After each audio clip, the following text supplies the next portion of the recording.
তো আমি এখন যে মণ্ডপটা চলে এসেছি সেটা হচ্ছে সাউথ কলকাতার মধ্যে সবথেকে বিখ্যাত পুজো কমিটি, যে তৈরি করেছিল বিগত কয়েক বছরে কলকাতার সবথেকে বড় দুর্গা, হাইটে 88 ফিটের কলকাতার সবথেকে বড় দুর্গা। তারপর কলকাতার মধ্যে মা দুর্গার 1000 হাত, এছাড়াও একটা হীরের মণ্ডপ করা হয়েছিল সেখানের মধ্যে দিয়ে। তো সেই মণ্ডপটা তারা প্রেজেন্ট করেছিল অলমোস্ট তোমরা ধরেই ফেলেছো। হ্যাঁ, আমি এখন এসে চলেছি সাউথ কলকাতার মধ্যে সবথেকে প্রসিদ্ধ দুর্গাপুজো কমিটি, সেটা হচ্ছে দেশপ্রিয় পার্কের সামনে দাঁড়িয়ে আছি। আর এই দেখো এখানে রয়েছে মণ্ডপের কাজ চলছে।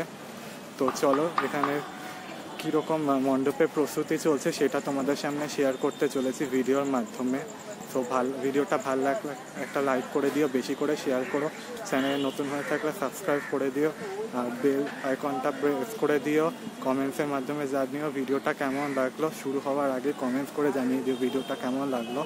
তো চলো ভিডিওটা স্টার্ট করা যাক। আর দেখো আমি আমার ইন্ট্রোটা দিতেই ভুলে গেছি। So hello everyone, this is your boy পরিচয় and welcome back to my channel, welcome back to the new and dhamakedar fresh vlog. তো চলো ভিডিওটা স্টার্ট করা যাক।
তো তোমাদেরকে গ্রিলের এই বেড়ার থেকেই দেখাচ্ছি তোমাদেরকে, তার কারণ ভেতরে এখন আর অ্যালাউ করছে না। তো বাইরের থেকেই দেখাতে হচ্ছে তোমাদেরকে। দেখো দেশপ্রিয় পার্কের মণ্ডপটা এই জায়গাটায়, প্রত্যেক বছর দর্শনার্থীদের ঢল নামে কিন্তু এখানেই। আর এই হচ্ছে মণ্ডপটা।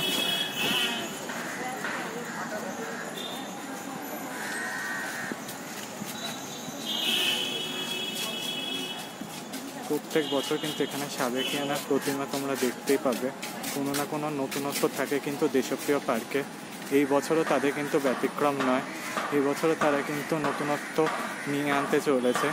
এখানে যে অধিবাসী বৃন্দ তারা কিন্তু এখানে নেই, বাট এখানে অনেকে কিন্তু আছে। এখানকার যারা শিল্পীরা যারা আছে তারা কিন্তু মণ্ডপের কাজ চালু করে দিয়েছে। দেখো বেশ বড় আয়তন করে কিন্তু হচ্ছে মণ্ডপের কাজ।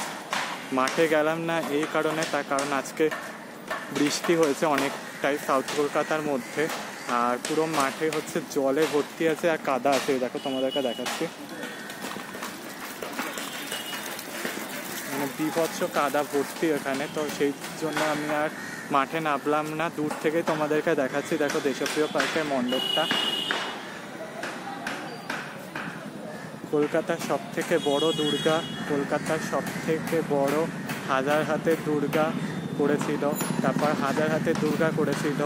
এছাড়াও কলকাতার সবথেকে বড় চালচিত্র, তারপর মহারানীর জমিদার বাড়ি, এছাড়াও বিদেশের বেশ কিছু স্ট্রাকচার কালচারাল স্থাপত্য করেছিল দেশপ্রিয় পার্ক।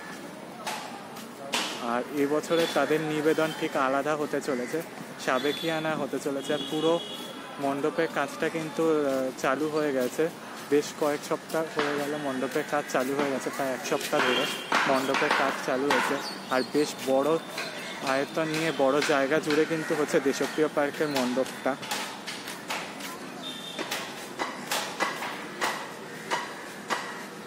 আমি জাস্ট হালকা কিছুটা গেলাম মাঠে, দেখো তোমাদেরকে দেখাচ্ছি। এই দেখো দেশপ্রিয় পার্কের মণ্ডপের কাজ অনেকটা বড়, অনেকটা।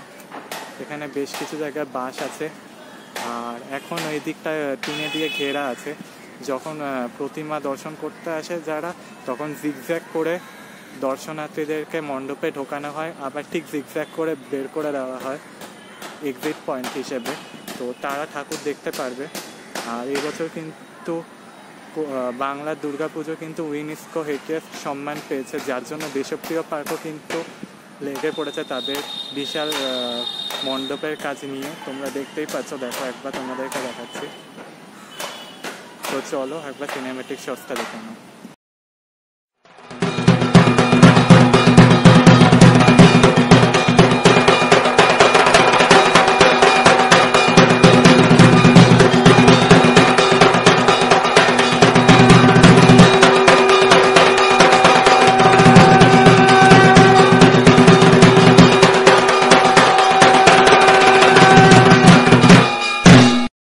ওকে গাইস, তো তোমাদেরকে একদম কাছ থেকে দেশপ্রিয় পার্কের মণ্ডপের প্রস্তুতি পর্বটা দেখিয়েছি তোমাদেরকে।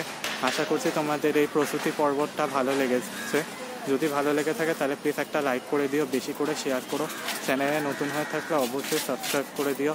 পাশে থাকা নোটিফিকেশান বেলটা অন করে রেখো, সমস্ত ভিডিও আপডেট ও নোটিফিকেশান বেলের মাধ্যমে তোমাদের কাছে দ্রুত তাড়াতাড়ি পৌঁছে যাবে। যতটা পেরেছি আমি সম্ভব দেখানোর চেষ্টা করেছি তোমাদেরকে দেশপ্রিয় পার্কের মণ্ডপের প্রস্তুতি পর্বটা। তো চলো দেখা হচ্ছে পরবর্তী কোনো পুজো কমিটির প্রস্তুতি পর্ব নিয়ে। ততক্ষণের জন্য টাটা, বাই, ভালো থেকো, সেফ থেকো, মাস্ক আর স্যানিটাইজারটা ইউজ করো সবসময়। ওকে বাই, ভালো থেকো তোমরা, টাটা, বাই।